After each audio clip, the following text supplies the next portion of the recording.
The security of elections in the United States is in the spotlight again following the release of the widely anticipated redacted Mueller report.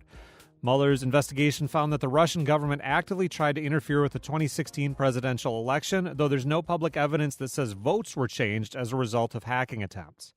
And the election interference in 2016 could play a significant role in the 2020 general election. Our next guest is here to talk about cybersecurity and how officials can safeguard future elections. Dave Schrader is a strategist and senior cyber subject matter expert at the UW-Madison. Dave, thanks a lot for joining us today. Hey, Rob, my pleasure. Well, we've seen some of this information before, but the Mueller report sums up a lot of it. Can you give us an overview of what we know was targeted by Russians when it comes to actual hacking attempts and phishing attempts during the election campaign? Sure. So, like you said, this is not all new information, but the special counsel's report really ties it all together. And so what we've seen is that there were three distinct elements of the Russian effort. One of them was the social media influence piece, which was undertaken by the Internet Research Agency. And then there was the hacking operations, which was actually the phishing and the hacking of emails and documents that were leaked out via WikiLeaks and DC Leaks and other avenues. And that was actually carried out by a military intelligence component of Russia, the GRU. And then later on, there was a more conventional espionage operation where they were attempting to infiltrate and make contacts with people affiliated with the Trump campaign. And that middle part, the phishing and hacking, of course, the Democratic emails were a big part of that. But also there were lots of attempts, it looks like, to gain access to things like county election officials and at least one company that makes voting machines. Can you talk about what we saw there? Yeah, that's right. There were a number of efforts to gain access to various systems in different states around the country, down to the county level, anything from voter registration databases to websites where election results would be posted. And like you said, there was no evidence and no experts really believe that any votes were changed. But if you think about what the implications are for having a foreign government actually even targeting these systems in the first place casts doubt over the entire process. And I think that a lot of those kind of efforts were designed to do just that. So they don't necessarily even have to be successful. They don't even have to intend to be successful to cast doubt on the process. Now, when you look at our election system around the country, what do you see as maybe potential points of vulnerability? Well, the good news for election systems across the U.S. is that they are so disparate, so distributed, down to the levels of individual counties. There are all sorts of different systems that are in use. There's paper systems, there's electronic systems with paper backups and scan systems, and the infrastructure for that is really, frankly, all over the place. So there isn't, really one easy way for any kind of attacker to target things wholesale. Because electronic voting systems are electronic, they're running software, like any system, they can be vulnerable to hacking. But we have enough, backup systems in play with voter-verified paper audit trails and the ability to physically recount votes that the systems are fundamentally pretty safe. Now, when you see a lot of these voting villages and things that have been set up at hacking conferences, and you talk about how people will break into these systems in a matter of minutes, that's not really something that you can do remotely. That's not something that people really have an opportunity to do at the polling place. But the thought that it's out there, the notion that a vulnerability exists, it can itself be damaging to trust in the process. So that's a theme that has been pushed by Russian trolls as well, kind of feeding into this idea that the entire system is vulnerable.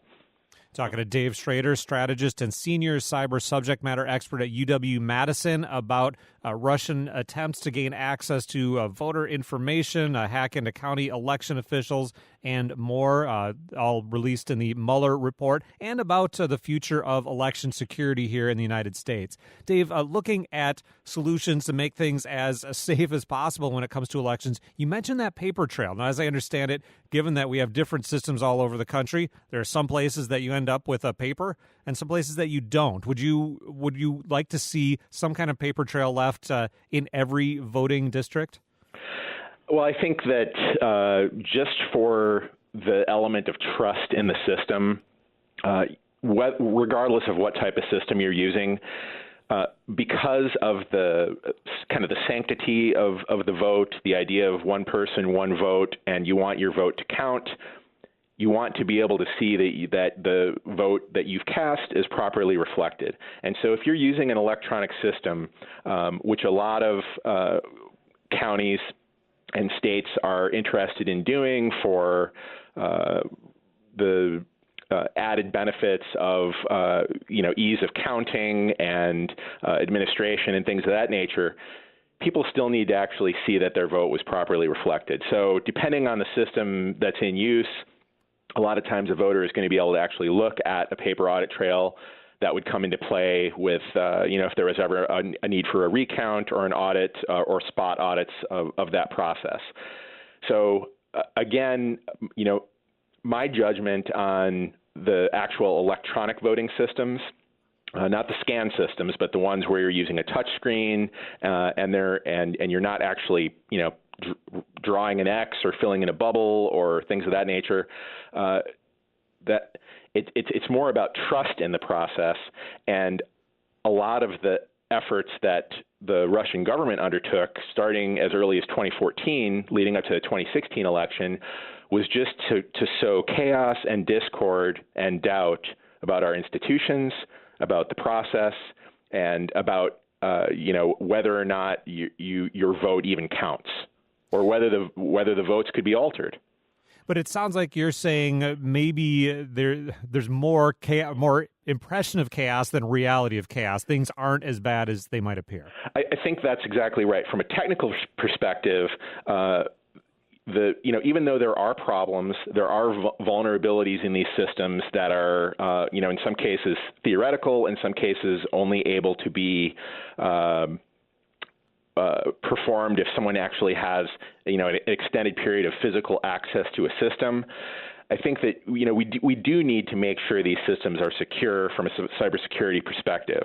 But the reality is that I think the concerns about a foreign actor actually coming in and targeting voting systems in a polling place, in a strategic county or district, those are a little bit overblown.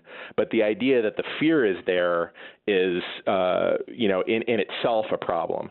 And, just last week, DHS and FBI came out with a joint intelligence bulletin where they said that election systems, not just voting machines, but parts of the election infrastructure, whether it is voter registration databases, websites, or other computer systems at the county government offices in all 50 states were targeted in 2016.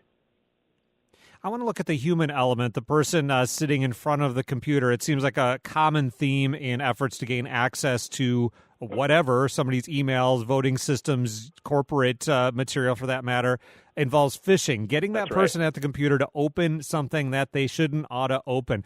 Are there successful ways that people are out there training staff at all levels to not open that stuff? Well, we try, and it's really a cat and mouse game. The fact of the matter is, a lot of government agencies, companies, different organizations, nonprofits, the security groups in these organizations will, have education campaigns for their users. They will send out, fake phishing emails to their staff to see how many people click on them and things like that. But, today, I think a lot of people think about the more cloak and dagger aspect of hacking. But the way that a lot of these breaches occur, and this is exactly what we saw with Hillary Clinton's campaign in 2016 and with John Podesta's email account, is that someone gets a phishing email that's crafted, customized, if you will, just for them. It looks legitimate. In the case of the Podesta phish, he even talked to one of his IT people and said, "Hey, I got this message to secure my Google account. Is this legitimate?" And they even said it was legitimate, and that was all that was needed to then get access to that account. And when people get access to accounts of more senior officials within an organization, they can then a lot of times use that access to move laterally and gain access to other systems. And so that was kind of the genesis of what we saw for a lot of the leaks that came out email-wise in 2016. And that's still true today. People continue to click on these messages, and there's not really an easy way to tell an ordinary user of technology who's just trying to use the email and websites to do their job what exactly you should or shouldn't be clicking on. Because as soon as we tell someone only click on an email that has this little stamp here, or only click on something in an email that is signed or comes from someone you trust, then attackers will develop new techniques to game that as well. So it's a really vexing problem, and phishing and spear phishing in particular, which is targeting those kind of individualized emails at a single person in order to gain access, is really still one of the greatest cybersecurity threats. We'll leave it there. Dave, thanks a lot for joining us today. You bet. Thank you. Dave Schrader is a strategist and senior cyber subject matter expert at UW-Madison. He joined us today to talk about the security of our election system in light of the Mueller report and a look ahead at what could be done up to the 2020 election.